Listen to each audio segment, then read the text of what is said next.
কাল 25শে ডিসেম্বর, তোর অফিসে ছুটি নেই? না রে ভাই, কাল অফিস ছুটি নেই। কাল একটা ইম্পর্টেন্ট মিটিং আছে। কি বলিস? কাজ নেই? হ্যালো, শুনতে পাচ্ছিস? Hello, hello, hello. দূর, এই এক ফোন হয়েছে, ভালো লাগে না। যাই, ঘুমিয়ে পড়ি, কাল আবার অফিস যেতে হবে। কি গো, এত রাতে কি হলো, ঘুমাওনি? এটা আজ সকালে কিনে এনেছি, দেখ পছন্দ হয় কি না। আমি তো আবার এসব তোদের ফিএচার টিএচার বুঝি না বাবা। আমার কাছে তো ফোন আছে, কেন বেকার টাকা খরচ করে এসব কিনতে গেলে?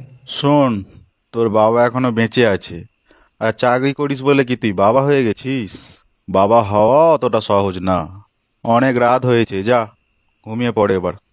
আঙুলে আঙুল ছুঁয়ে শেখালে তুমি জীবনের পথ চলা, নিজে না খেয়ে